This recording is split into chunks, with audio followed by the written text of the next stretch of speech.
My name is Jay Ponteri, and I teach in the English Literature and Writing department. And I want to thank everybody for coming. What a great turnout we have. And I know I can see that there's a handful of people that this is maybe their first Marylhurst Reading Series event. And so that's very special. Thanks for coming to our campus and for being here in this great theater. I'm going to admittedly read a more of a lengthier introduction than I would. It's going to last about 2 hours, so I hope that's not a problem. No, I am reading a little lengthier introduction. I interviewed David Shields, our guest writer, and that interview is going to be in Tin House in the summer issue. Also, I'd like to acknowledge that Van Wheeler contributed to that interview. And I thought it would be kind of appropriate to read the introduction to the interview. So without further ado, the interview is called True to How I Am in the World. David Shields published his first book of nonfiction, Remote Reflections on Life in the Shadow of Celebrity, this book. It's an amazing book. I recommend it. Since then, 6 nonfiction books later, Shields has helped to reconfigure the essay form by enlarging its capacity to discover while shedding its more antiquated properties. His prose eschews transitions and conceit while retaining an ever-deepening insight and mystery. You never know where it might go. It goes wherever it needs to, which is something you said in a lecture.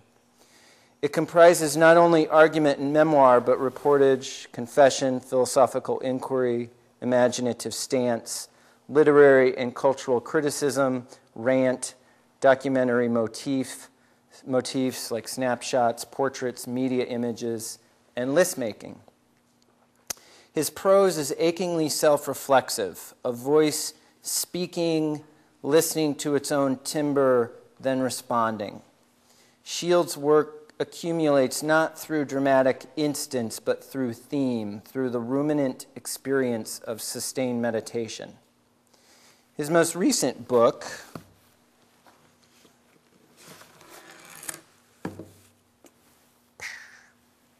Reality Hunger, a Manifesto, is an ars poetica for a burgeoning and disparate group of artists who, living in an unbearably artificial world, are breaking ever larger chunks of reality into their work. The themes Shields explores, the bending of form and genre, the lure and blur of the real, play out constantly around us. And Reality Hunger is a rigorous, radical reframing of how we might think about this truthiness, about literary license, quotation, and appropriation in television, film, performance art, rap, graffiti, and lyric essays and prose poems and collage novels.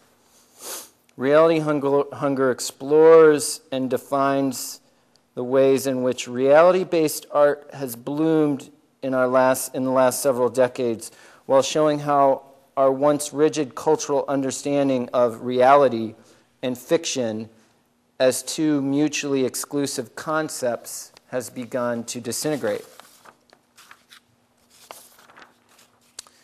Other books include The Thing About Life Is That One Day You'll Be Dead, a New York Times bestseller, Black Planet, Facing Race During an NBA Season, a finalist for the National Book Critics Circle Award, which is just an amazing book on race.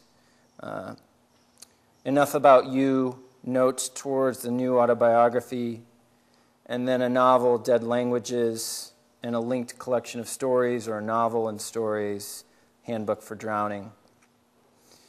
Shields has received a Guggenheim Fellowship, 2 NEA Fellowships, an Ingrid Merrill Foundation Award, a Ludwig Vogelstein Foundation Grant, and a New York Foundation for the Arts Fellowship. He lives with his wife and daughter in Seattle, where he is a professor in the English department at the University of Washington. For going on 10 years, David and I have been having what appears to be a single conversation, a continuous conversation. And it began in a lecture hall in Asheville, North Carolina, and it continued in car rides and on walks in Portland, over tea, and today in the art gym. So it's a real honor for me to have David here. So let's please welcome him.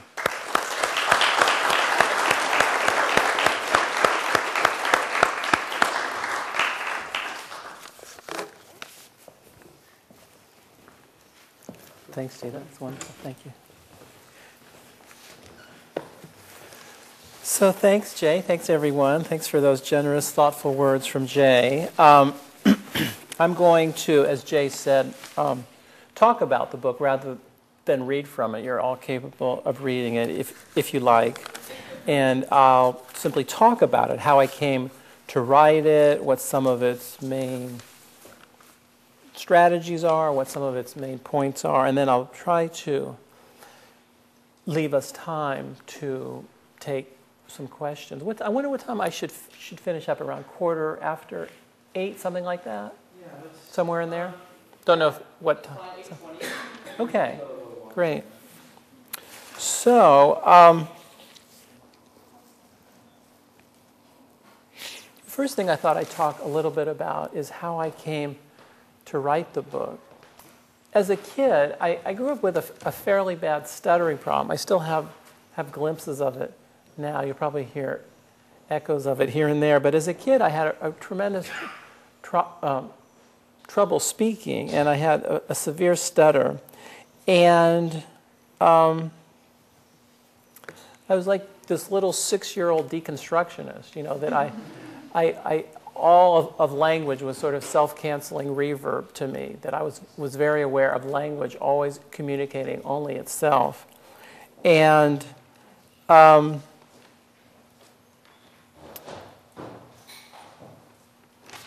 that, to a certain degree, was in conflict with the idea of my parents. My parents were both journalists. I grew up in LA and San Francisco.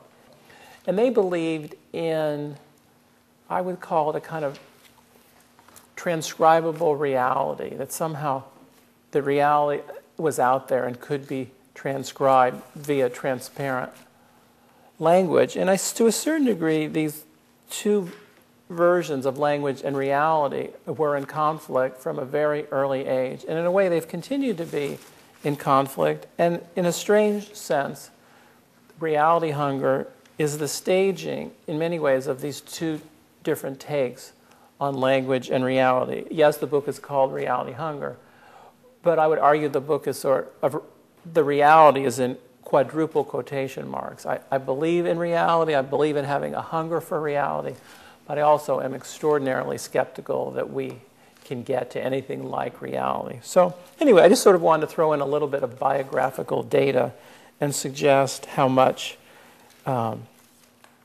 in a way, it's a kind of a complicated staging of these early dramas of childhood in a strange way.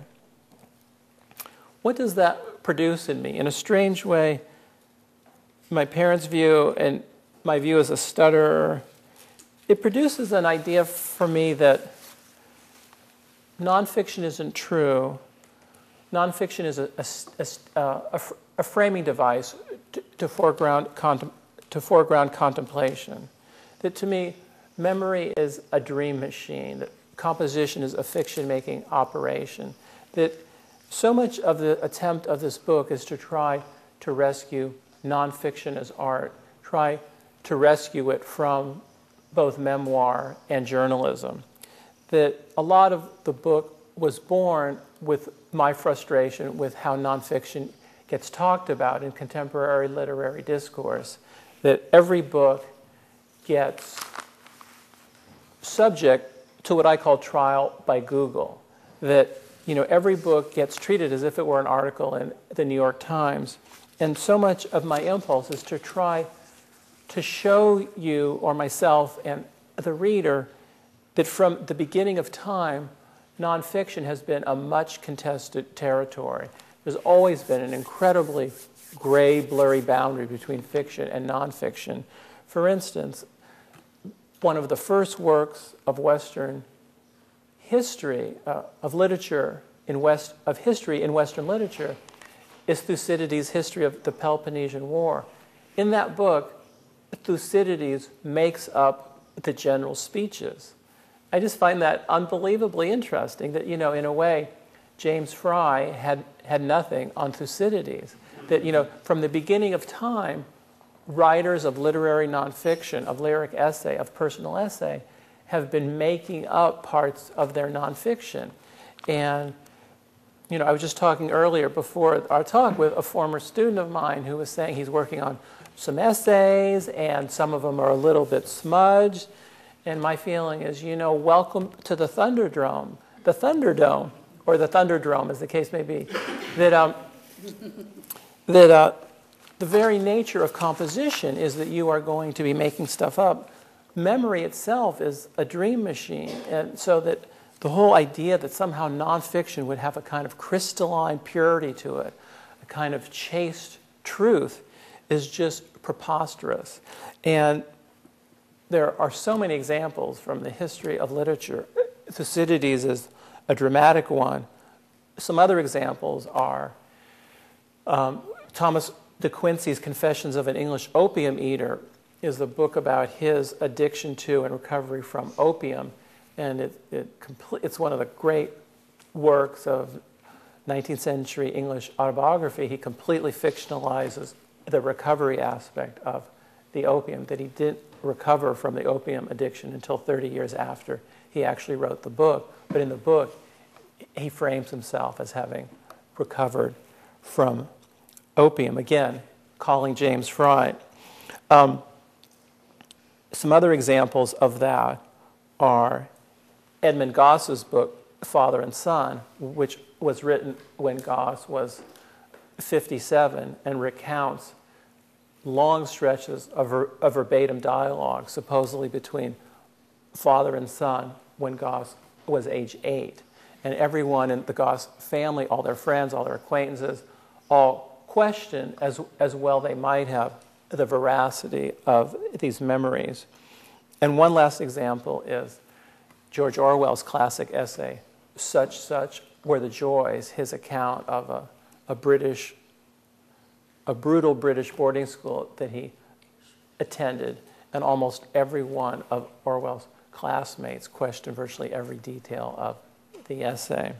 So again, the history of nonfiction is bound up with questions of veracity, of truth, of reality, of fabrication, and it's important for us to realize. I mean, I'm not saying that if your biography of Thomas Jefferson should be full of fabrications, or if you're writing a book on woodworking that somehow you should make up where the screws and bolts go. But I am saying there's an ancient tradition going back millennia, certainly to Thucydides, in which literary nonfiction, literary essay, personal essay, or a term I heard today, just simply calling serious nonfiction a consideration, that you're simply considering something, that that writers have always existed in this sort of limbo land in which things are neither exactly true nor entirely fictional, but are essentially meditations on a large subject. I thought I'd bring us up to date a little bit from Thucydides and talk a little bit how I got to this point that I was writing this book. And a few of you, some of you have heard a version of this in an earlier discussion on campus today, so some of this might be a slight repetition, but I began as a fiction writer. That my huge rebellion against my journalist parents was that I was a writer, but a fiction writer. That was my staggering departure from my parents. And I was terribly invested in myself as a fiction writer, that I really glamorized myself as, I was the sort of so-called real writer, I was the imaginative writer, that my parents were drowning in the real, writing journalistic articles for papers in LA and San Francisco, and I was this imaginative being who wrote 3 novels. I wrote a book called Heroes, a book called Dead Languages, and then, as Jay said, a a novel and stories called Handbook for Drowning, and I was working on what I thought was my fourth novel, a book called Remote. And to me, it was a fascinating moment in my writing life that might be of interest for some of you who are aspiring or even accomplished writers, which is that I simply could not get the novelistic apparatus of that novel to work. I was simply bored by it. I knew what I wanted the book to be about, which was my deep love-hate, push-pull ambivalence toward mass culture. But all these things that the one supposed to have in a novel, a plot, characters, setting, dialogue, all of which are rumored to be crucial to novels, I simply could not get those things to happen. I was bored by that. I didn't see how those were taking me deeper into the material. They seemed like a kind of digression from the material. And so that book became a book called, as Jay mentioned, Remote, a reflection on life in the shadow, or I guess it's called Reflections on Life in the Shadow of Celebrity. 52 linked meditations in which I use myself as a kind of theme carrier or symbolic persona in whom these issues about mass culture get played out. And to me, that was my Alice down the rabbit hole moment from which my writing life has never completely recovered, that I haven't returned to fiction ever since. I found the métier that I was most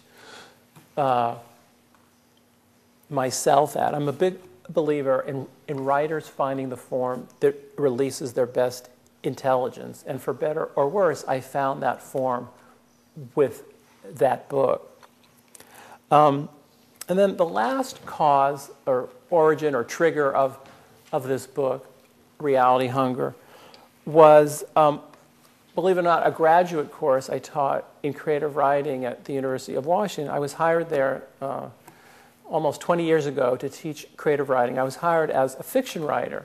And as my interest in fiction started to decline, I felt as if I were taking money under slightly false pretenses, that I wasn't writing fiction, I wasn't reading fiction, I wasn't terribly engaged by my students' fiction, and I felt like this is getting a little weird. And I felt like I needed to justify my own existence to myself and my colleagues and my students.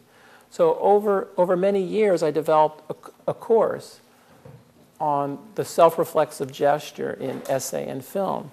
And the course was simply this huge blue unwieldy binder of thousands of quotations I'd culled from many sources, from my own writing, from new writing I was doing, quotes from Thucydides and Frank Rich and Sonny Rollins and Emerson and Nietzsche and everyone in between. And it was sort of like my little blue life raft, because I could not convince my colleagues that nonfiction was a realm of art. That still, to this day, at the University of Washington Creative Writing Program, that we still only have the fiction track and the poetry track. Somehow nonfiction is not a part of literary art. And that, it made me so mad and so frustrated and so furious. It really did, in the best possible way, fuel not only the course, but the book. I think if I was happily ensconced in a program that said, oh yeah, nonfiction's great, I would never, in fact, have written the book. So again, it's one of many ways I'm extraordinarily grateful to the University of Washington. So anyway, I developed this course, this huge blue binder, thousands of quotations, zillions of typographical errors, zillions of repetitions. And year by year, this weird blue text became less full of repetitions, less full of typos. And I started to realize that if I started to push certain quotations into certain rubrics or categories or chapters, I had the makings of a possible book. So that stuff on memory became the memory chapter, stuff on doubt and risk and persona and hip-hop and reality TV, et cetera, et cetera. So the book became a book of 26 chapters from A to Z, 618 sections, some of which are written by me, some of which are not written by me, but which I kind of stole from other people. And that became the book. And I just want to give hope to my fellow teachers out there that one can sometimes conjure a book from a course. The three epigraphs of the book are, I think, a good way to get into the book. That I had an interesting discussion earlier in the day with some students in a class about why I had the epigraphs, how strange it is to have a book that tends not to have quotations cited, but at the beginning of the book I do cite them. But the book is a relatively, I hope, challenging and perhaps slightly difficult book, and I wanted to have three epigraphs that really give the reader a kind of handrail in terms of what the book's about. The first epigraph is from the German writer Walter Benjamin, who says, "All great works of literature either dissolve a genre or invent one." The second epigraph is from Picasso, who says, "Art is theft." And the last epigraph is from Graham Greene, who says, "When we are not sure, we are alive." And those, to me, that's the book. I would urge you, no need to buy the book. If you get those epigraphs, you've got the book. So the first epigraph is when we are, all great works of literature either dissolve a genre or invent one. To me, that's the core of the book, is me arguing that the most exciting works of literature defy category, defy genre. If you want to look up on my website or on my Facebook page, I have this thing called Very Partial Reading Lists, which are my favorite 120 books of literature. Some of them are film, but the huge majority of them are works of literature. And almost without exception, they dissolve genre. You cannot quite characterize them as novel or memoir. They sort of shoot the gap. They go anywhere they possibly want in order to get somewhere interesting. And to me, a fantastic model for it is, I don't know how many of you know the Ross McElwee film, Sherman's March. Is that a film that people know? A couple people. I can't recommend it highly enough. I mean, probably completely changed my writing life, but it's an incredible film that came out around 86, 87, and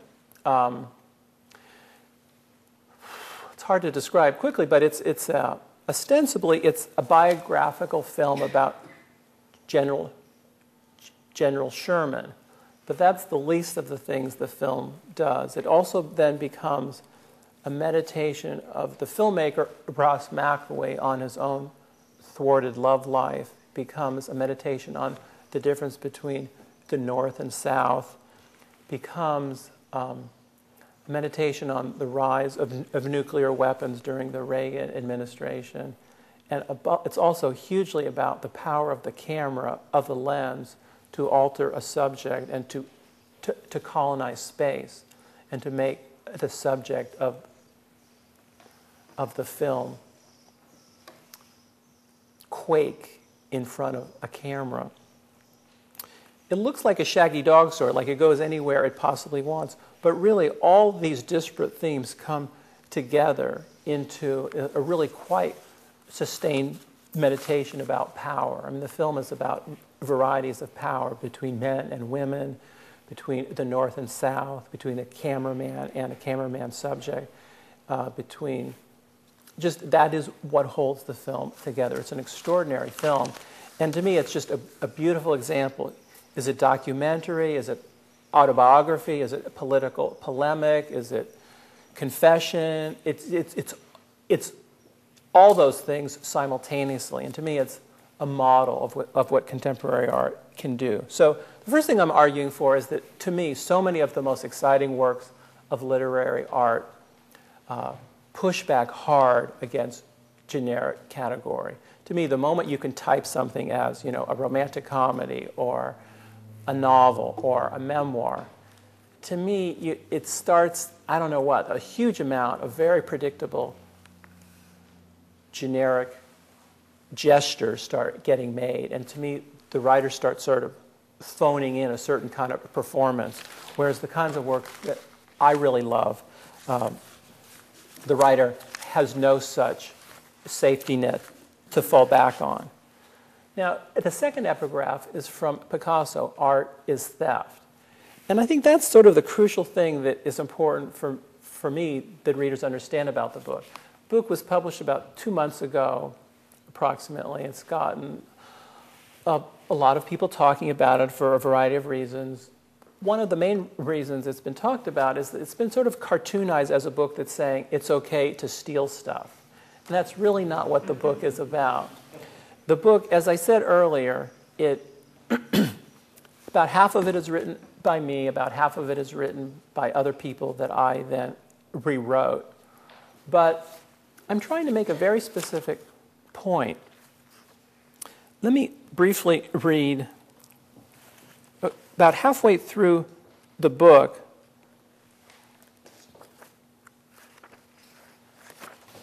I say, most of the passages in this book are taken from other sources. Nearly every passage I've clipped, I've also revised at least a little for the sake of compression, consistency, or whim. You mix and scratch the shit up to the level your own head is at. And then later in the book, there's an appendix of about 10 pages of citations, all of which are in extremely small type, many of which are shaggy dog stories, which don't give you the citation asked for. And it's prefaced by a disclaimer in which I say, this book contains hundreds of quotations that go unacknowledged in the body of the text. I'm trying to regain a freedom that writers from Montaigne to Burroughs took for granted and that we have lost. Your uncertainty about whose words you've just read is not a bug, but a feature. A major focus of reality hunger is appropriation and plagiarism and what these terms mean. I can hardly treat the topic deeply without engaging in it. That would be like writing a book about lying and not being permitted to lie in it, or writing a book about destroying capitalism but being told it can't be published because it might harm the publishing industry. However, Random House lawyers determined that it was necessary for me to provide a complete list of citations. The list follows, except, of course, for any sources I couldn't find or forgot along the way. If you would like to restore this book to the form in which I intended it to be read, simply grab a sharp pair of scissors or a razor blade or box cutter and remove pages 210 through 218 by cutting along the dotted line. And there's a little, quite faint dotted line, which in the paperback, I assure you, will be considerably darker. Who owns the words? Who owns the music and the rest of our culture? We do. All of us, though not all of us know it yet. Reality cannot be copyrighted. Stop. Don't read any farther. So that's the disclaimer. That's the appendix. I was in this big sort of legal tussle with the publisher, and that's what we agreed to as a compromise. But the reason I kept arguing with them is that it was vital to me that the book not have citations for a variety of reasons, not least of which is this, that just as I'm arguing that the most exciting work defies generic category and plunges the reader into a kind of vertiginous doubt, in exactly the same way, I wanted the reader not to be certain who the speaker was. Is it me? Is it Sonny Rollins? Is it Emerson? Is it Nietzsche? Is it all of us? Is it none of us? Is it some weird remix of all of us? So do you see the point I'm trying to make? That on a theoretical level, I'm arguing something I hope interesting about resistance to genre, and then I wanted to vivify and metaphorize that by having the reader feel that on a line-by-line level, not being sure what genre they were in, not being sure who the speaker was. So there's a kind of method to my madness that somehow I've become sort of poster boy for appropriation and quotation and citation and copyright and copyleft, and I'm fine with all that because I actually believe it. But those were just arguments I was making as part of this larger argument about genre and about vertiginous doubt. And I think that, to a certain degree, has been lost in the discussion of my book. And then the last epigraph is from Graham Greene, who says, when we are not sure, we are alive. And that just, to me, beautifully gathers the point about genre, the point about appropriation, and condenses into about 9 words. So I think the epigraphs, properly understood and properly conflated, capture to me some of the core of the book. Moynihan used the term defining deviancy downward. I find that a very useful term because I think so much of contemporary discussion of nonfiction defines nonfiction downward. As I said earlier, it subjects every work of nonfiction to trial by Google. It vets every work of nonfiction as if it were an article in the New York Times. And so much of my project in this book is to define nonfiction upward, that I want to take a lot of the terms and premises and framework of nonfiction, ideas of facts and reality and truth, and by rotating them 180 degrees, I want to make nonfiction a trampoline off which to bounce into the most exciting philosophical, existential, and epistemological questions, namely, what is real? What is truth? What is knowledge? What's memory? What's a self? How much can a self know about the other?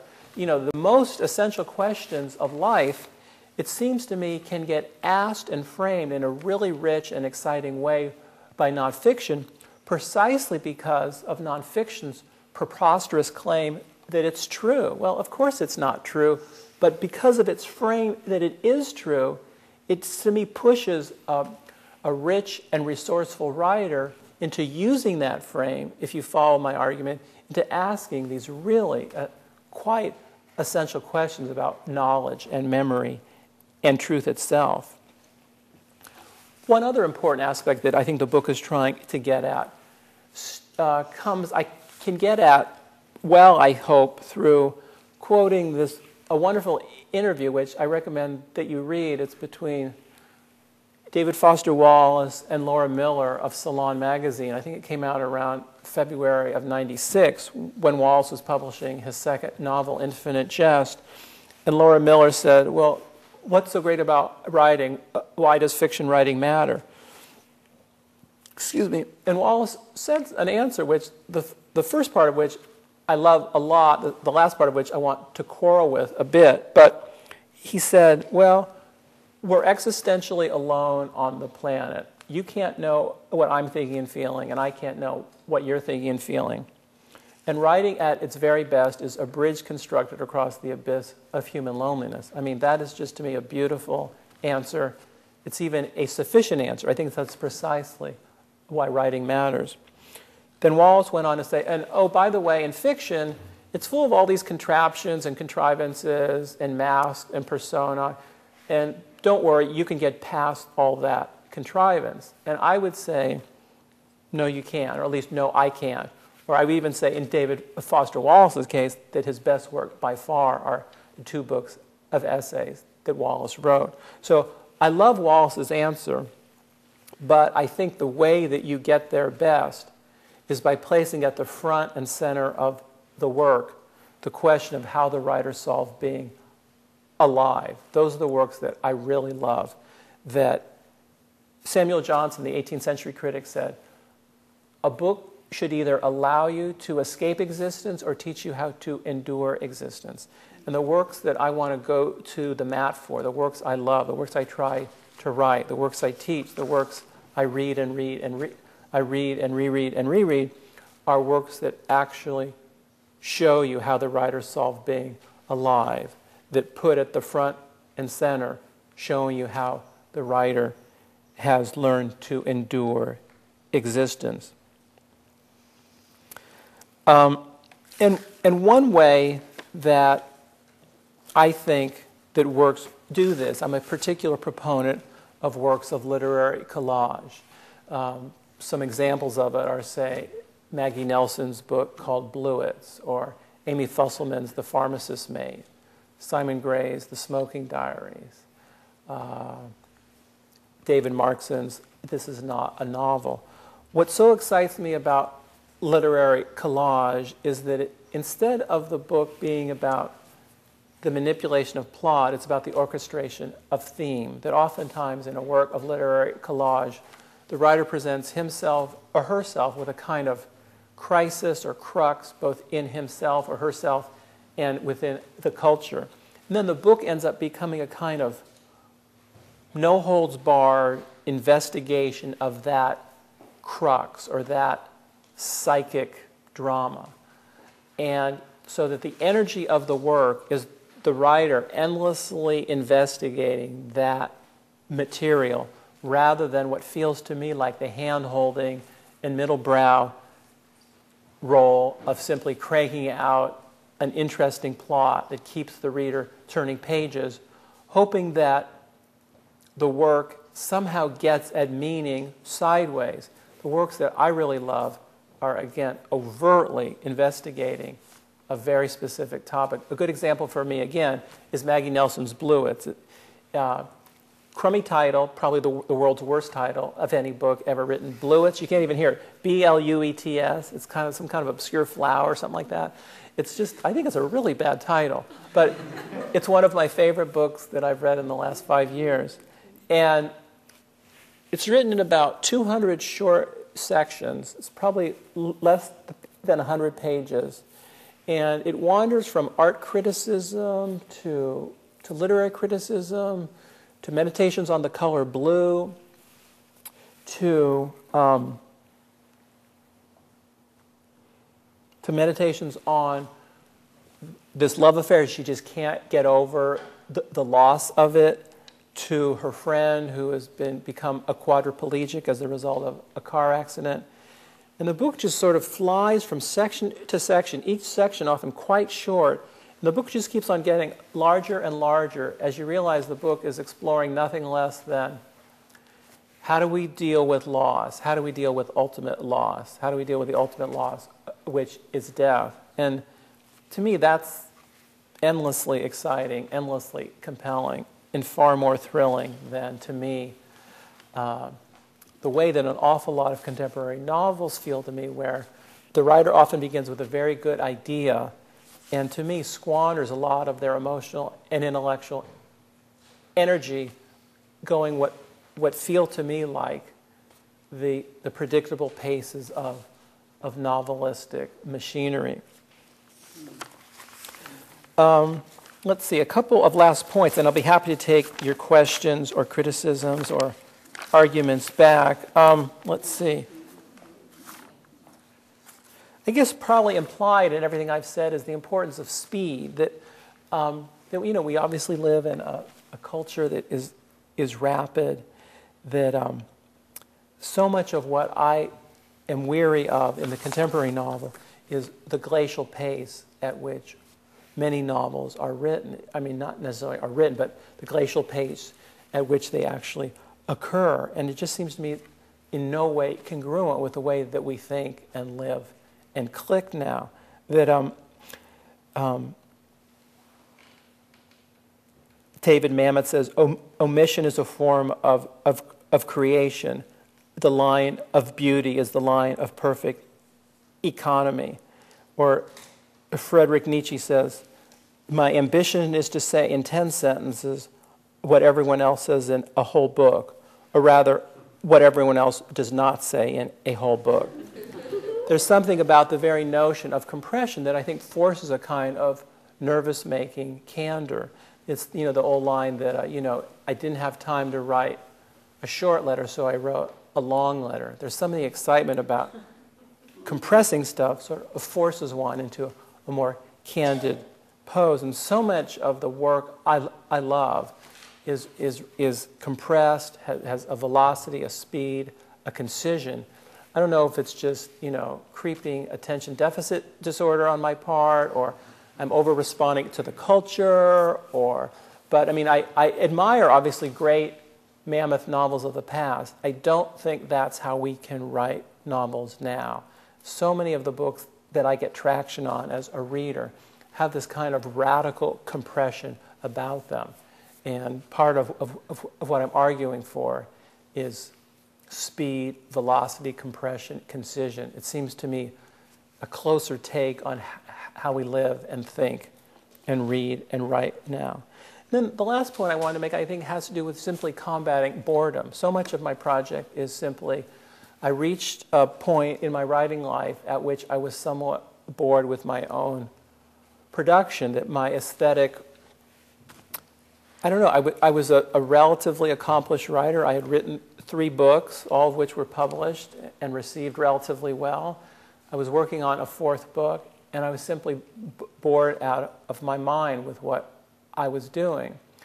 I was watching a lot of self-reflexive documentary film by people like Ross McElwee and Errol Morris and Frederick Weissman. I was watching and listening to a lot of stand-up comedy and performance art, people like Chris Rock and Richard Pryor and Sarah Silverman and Rick Reynolds and Dennis Leary, Spalding Gray, Sandra Bernard, a whole group of nervous-making stand-up comics. And then I was reading a lot of anthropological autobiography, people like George W.S. Trow and Renata Adler. And I realized this is my group. These are the people I really love. This work truly excites me. This is the work I have to be doing. And through luck or will or nerve or desperation, I moved my work toward that kind of writing. And I guess I would just sort of leave, there are many of you, I think, who are aspiring writers, and I would just urge you yourselves to try to find the form that releases your best intelligence. It's not terribly likely to be the form that releases my best intelligence. That is to say, I realize I'm offering a relatively minority opinion. I've been traveling around the country for 2 months talking about this book, and I promise you everyone on every airplane is reading a good old-fashioned mammoth novel. They're not reading Reality Hunger. They're reading, page-turning novels. That's obviously still at the heart of the culture. But I guess the way I would urge you as aspiring writers is to not be afraid of the way your mind actually thinks, not be afraid of the forms that your work actually takes. Pay close attention to the way the work actually wants to evolve, and make sure that you're as genuinely enthralled by the work that you are doing as, I guess I would say I found, not that I'm necessarily praising my work, but I genuinely do love the stuff, the kind of work I'm trying to do. I really love the books that I espouse, that I found a form that I just think matters tremendously. And I guess I would urge you in your own writing, your own reading, to find forms that resonate that deeply for you. So on that note, I shall stop, and I'll be happy to take whatever questions or thoughts, criticisms,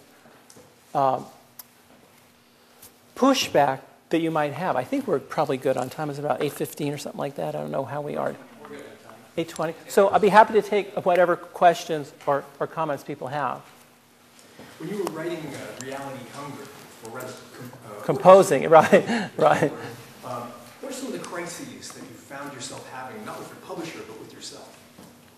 That's interesting, because you were saying, because I talked about how there's often a crisis that the writer is working through. Well, it's a little bit different because this book is in many ways a theoretical work rather than, like I think in a book like Remote, it's obviously a crisis about my relationship to mass media. In a book like Black Planet, my own confusion about racial attitudes in America. What is the crisis of this book? God, that's a really good question. God,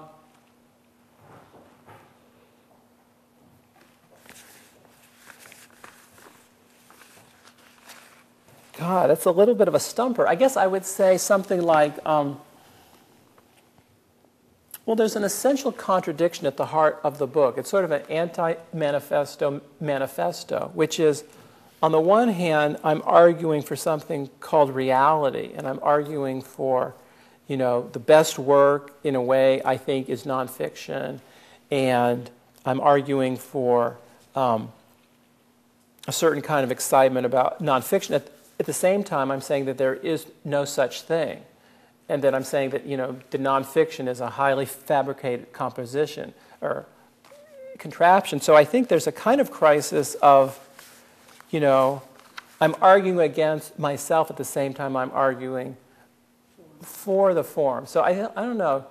Jay, do you have any thoughts about what the crisis of the book is? I've talked with you about the book. I'm trying to think of what the, I feel like the book was full of crises. Yeah. Partly it was wondering like if there's even a book here. Apparatus, as you say, the plot seems like something that you are really, that feels like a crisis in the book. What feels like a crisis? Yeah, just the need to really talk about its maybe its sort of difficulty. I don't know. It's lack of relevance. What the? Can I jump in? Sure, go for it. To me, the book was brilliant because it wasn't about your personal crisis, although it might have been a personal crisis, but rather a cultural crisis of genre. Exactly, Yeah. not just fiction, but of nonfiction too, that they're all in crisis. Yes. And I wanted to add on to that by saying that I teach modernism, and I read this book right after I'd been teaching modernism, and I emailed all my students and said, you have to read this book because it's a manifesto which articulates modernism. So you think of Gertrude Stein, or even Hemingway, who you often think of as being a very traditional writer. In our time, he has these little nonfiction vignettes of his experience in the war between the stories. So in some ways, I wanted to ask you a little bit about your view of, like, I don't see a lot of Virginia Woolf in here, or Gertrude Stein, or some people I might expect to be in this text, but do you see this as kind of a manifesto, articulating something that started with the modernists? Definitely. Some people have even sort of viewed it that way. That I really like the way that you helped me through the question about the crisis, because I think that is a good point, which is that, in a way, this work is a more theoretical work. There's a character called Me throughout the book who is kind of dealing with his own sort of literary crisis, but I think the core of the book is about a larger cultural crisis, namely that we're obsessed with reality because we experience hardly any. That's sort of the cultural and psychic crisis that germinates the whole book. But yeah, the book is a manifesto. It is, I definitely didn't aspire for it to be complete. There's plenty of people say, well, how come you didn't include this person or that person? I think I probably mentioned Virginia Woolf, perhaps not. But I hope it's more of a postmodern manifesto. It's very much, it builds off of people like Robbe-Grillet, and it builds off of people, there are hundreds of citations in the back of the book. For me, I would see it as sort of a postmodern manifesto. It's a way that some of the reviews that I've been sort of most happy with are people say, well, I don't necessarily agree with this book, or I don't necessarily disagree with the book, but it seems to be a kind of template, perhaps, of how writing and the culture are going to go in the next several years. That would be thrilling if the book became a kind of book that people had to wrestle with as they thought about how culture moves forward. That, I think, is the ambition of the book. I'm coming in cold. I'm sorry I haven't read anything that you've written, but I'm drawn to come here, and I'm excited. I teach a course called Methods of Interdisciplinary Inquiry, and I chuckle. One of the first things I tell my students is, of course, there's no such thing. So we get to make up what we're doing.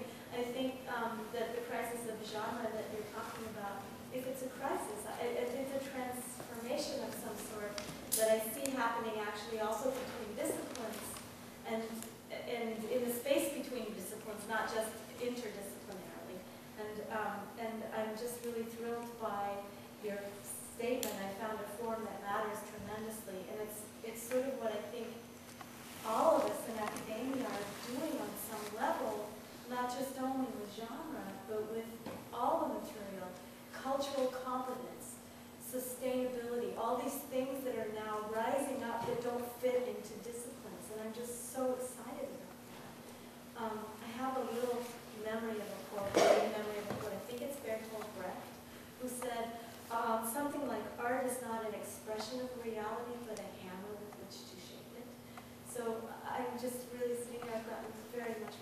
thing. That's a beautiful line. It brings to mind this line of Kafka's. I don't think I included it in the book, but it's, in a way, the core of the book. It's a line that is quoted so much I felt reluctant to include it. But the line is that a book should be the axe to break the frozen sea within us. I mean, I just don't think you can quote that often enough. I mean, I just think that's it.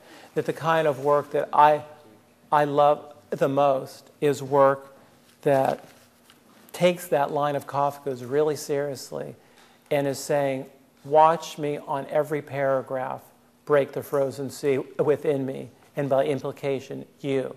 That work can be awful.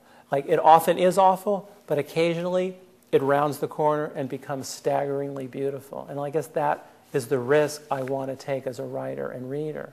And so if you're not doing that, I think you're sort of kidding around. I think that's my philosophy of it. I think part of it circles back to my previous book.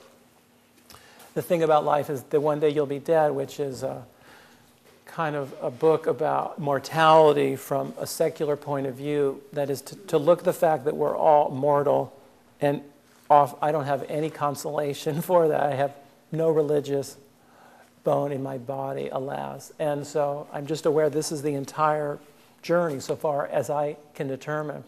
And I'm trying to ask of myself and my fellow passengers on the train, how do we live our lives in the face of mortality and absent any transcendental escape hatch? And that I think, to me, that these two books are weirdly in conversation with each other, in the sense that I'm saying, okay, listen, that we're mortal beings, that we're bare bodies housed in a mortal cage, but while we're here for 100 years or less, it's really important to try to figure out a few things, not to kid around with kind of escape narratives. And so I think that in a way, anyway, I think of those two books as being related. It's why the Kafka line really matters. It's why art, in my view, really matters. Could you maybe talk a little bit about what you might think the role for fiction is? To get out of the way?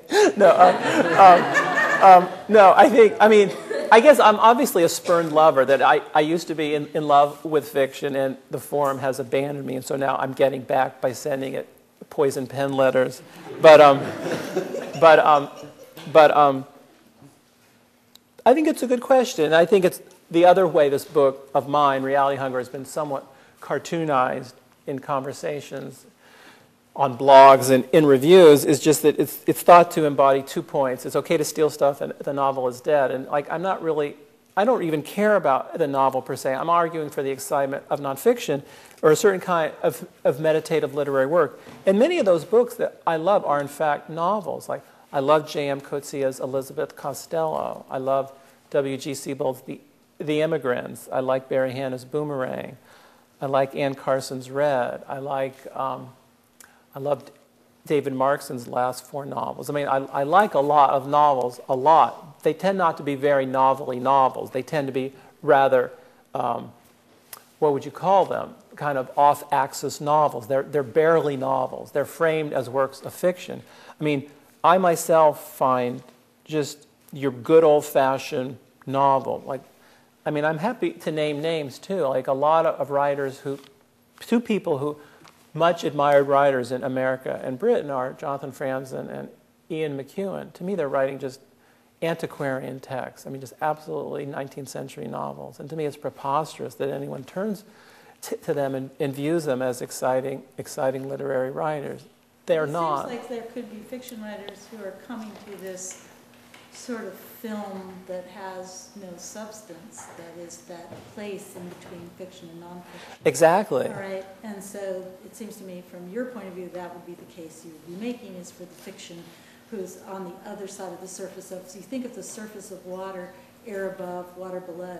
There's a film that reflects both above and below. That's nice. Depending on where you are. Exactly. I mean, many fiction writers join me at the pivot point and go, yeah, that we love all of the same writers. I happen to view them and frame them slightly differently than you do, but I too love certain writers. I mean, I'm mainly trying, and it's not as if I'm arguing for the beauty of memoir. The huge majority of conventional memoirs I find completely wanting and completely formulaic.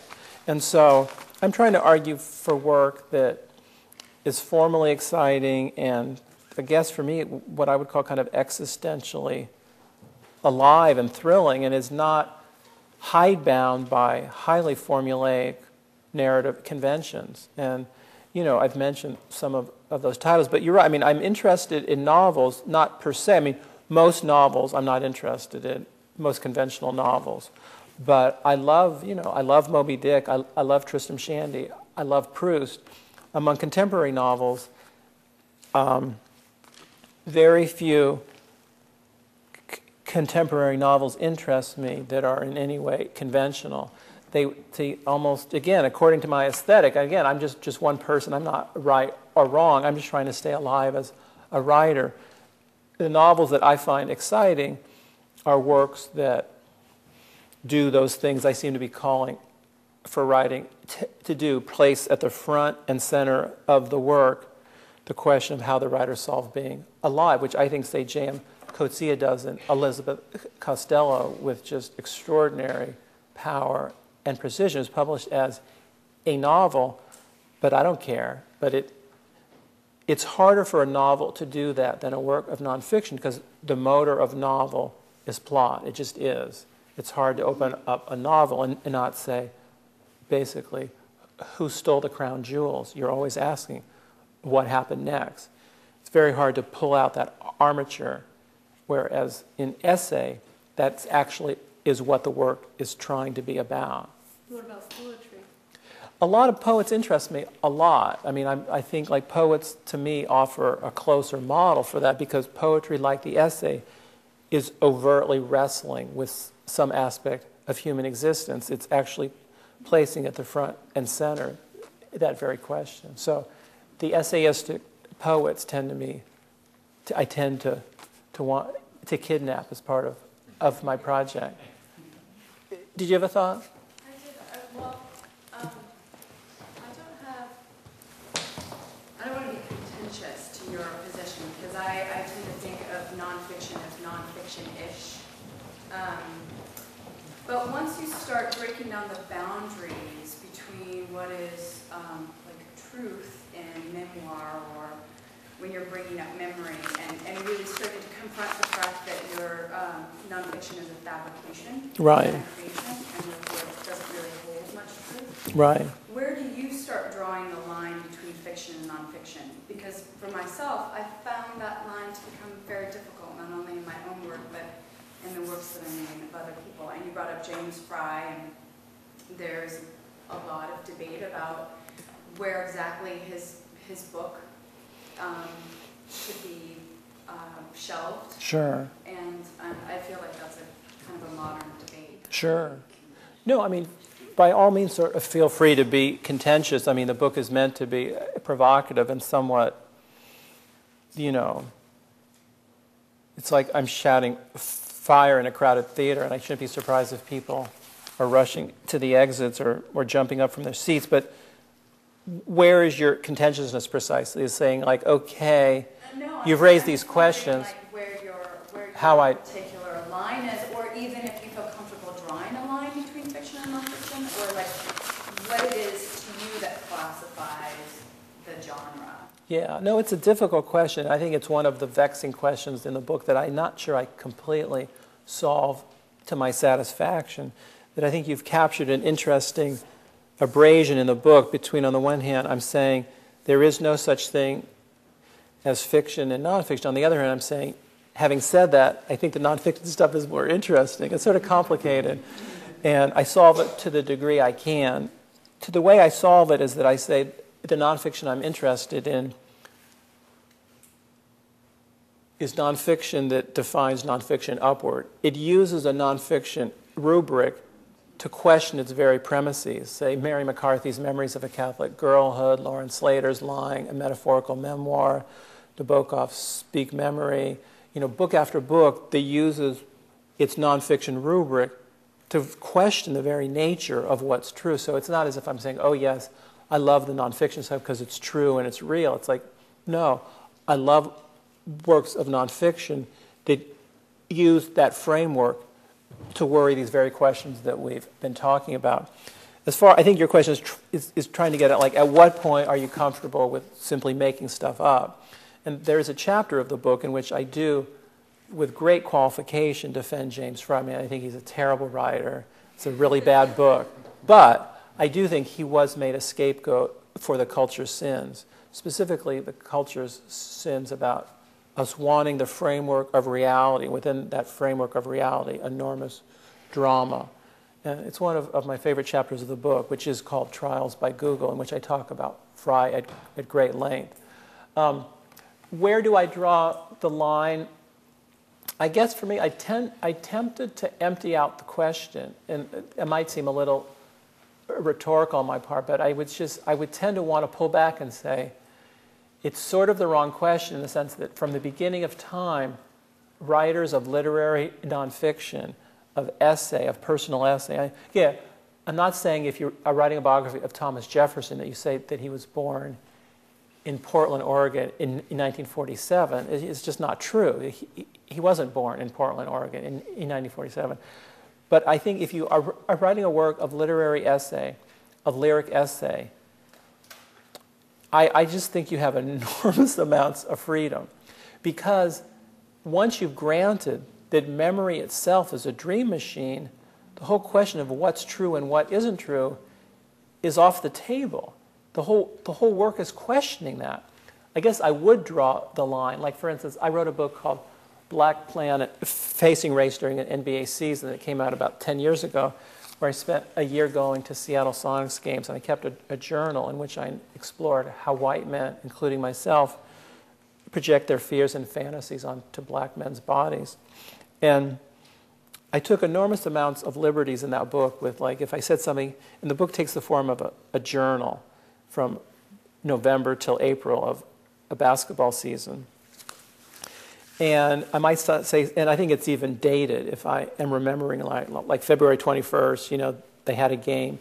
But the book is also full of all kinds of arguments between me and my wife, and teaching my daughter how to speak, and arguments with someone at the DMV, and just all kinds of personal moments in which I'm trying to show how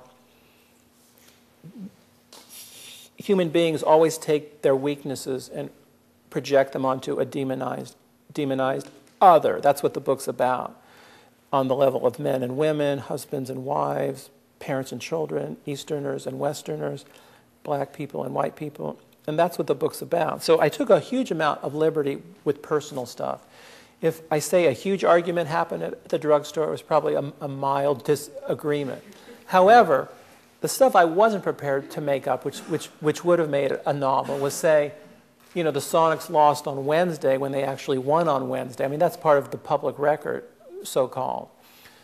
Like, I wasn't prepared to make up stuff that's in the public record. That would have been a whole different thing, which I think would push it into the realm of novel. So I guess just like I'm not an absolutist about copyright, like people think I think it's okay to steal everything. To me, the key things in copyright are fair use, public domain, and transformation. You can appropriate something if you are transforming it. I don't say I can go around and sell copies of DVDs of Titanic and claim it's my own and pocket $16.95. That's just piracy. But if I want to go, idea. Or maybe go with Avatar. But but if I want to take parts of Avatar and mix them in with, like, I don't know if you know that wonderful version of Showgirls, and with which David Schmader does the hilarious voiceover over Showgirls and remakes it over this god-awful movie. So I'm terribly interested in the transformation of appropriation. I'm terribly interested in fiction that makes stuff up. But I do draw a final line with absolute piracy, and I think if something's in the public record, so-called, that George Karl was the coach of the Sonics the year I was writing about them, that I don't say he was the trainer, I say he was the coach. So that seems to me, I would finally draw the line at that point. I love Thanks. I hope you don't completely No, thanks. I have a couple of quick questions. When you were interviewed by Stephen Colbert a couple of weeks ago, he asked you a good question, and you didn't really get a lot of time to answer. Why do you confine yourself to something as antiquated as a book? Uh-huh. And then another question is, what's your take on Burroughs and his cut-up experiments, and how much was he an inspiration to you for this book, if at all? Those are great questions, yeah. I mean, yeah, one can answer better without the gaze of hot Klieg lights under ones. But yeah, what was the Colbert question was, I was interviewed on the Colbert Report a couple of weeks ago. Yeah, what was one question? He goes like, how, like, he said something like, you're against novelistic convention, why don't you go the whole way and get rid of the book? And I think I opened my mouth, and that was the last of that. But what would my answer? It's funny because, I guess I would say I love books. I mean, like, to me, it's not like, oh, gee, put it up on a website or put it up as, like, I love books a lot. I'm trying to reanimate literature. I mean, that's part of it. That may sound kind of grandiose, but like, I love books. I love literature. I would even wrap it back to my stutter as a kid, that I couldn't speak very well as a kid, and so the written word matters hugely to me as a kind of revenge on stuttering. And so I love literature a lot. I love books. I want to make books relevant in the 21st century, so I don't want to throw out the book with the bathwater. Like, I want to make books have some of the visceral energy that music and art and film and video and TV have. So I'm trying to, I feel like, I think the term I used on Colbert was to turbocharge contemporary writing, so that I really still, perhaps that makes me slightly old-fashioned, but I still love books a lot. I don't know how they're going to go, if we'll still be reading hard print books in 20 years, if there'll still be publishers in 20 years, if there'll still be bookstores in 20 years. I mean, that's all up to technology to unravel, but I don't know what to say other than the fact that I love books a lot, and I want to help push them in a more exciting direction. I'm trying to think of how else I'd say it other than that. Also, I'm not, finally, one does what one can do. Like, I'm not very technically adroit at, the web, or I'm not a musician, or I'm not a video artist. I mean, finally, I know how to put books together, and I want to make those exciting. And then, why am I forgetting your other question? Burroughs. Yeah, Burroughs, Acker, all the cut-ups are hugely influential on me. I mean, I haven't read every word of Burroughs or every word of Kathy Acker, but, I have this long list, some of which I mentioned on Colbert, the history of appropriation is virtually the history of art. That, the 1812 overture steals the French national anthem. Shakespeare's Henry VI, 2/3 of it is taken from Plutarch's Lives. James Joyce said, I'm quite content to go down to posterity as a scissors and paste man. Aaron Copland's Appalachian Spring steals the Shaker hymn, Simple Gifts. Just example after example after example. The history of art is plagiarism and creativity are virtually synonymous. It's what artists do, is they endlessly sort of feed off of each other and remake each other. And Acker or Burroughs, say, are just extreme examples of it because they make the cut-up explicit. But in many ways, every artist is doing that. And Burroughs' genius was to make the cut-up manifest. In a way, that's sort of what my book is doing, is that I'm not doing anything that other artists aren't doing, but I'm making the cut-up method absolutely explicit, and thereby try to encode that as a major gesture of contemporary literary work. At the end of Reality Hunter, there was a really great passage.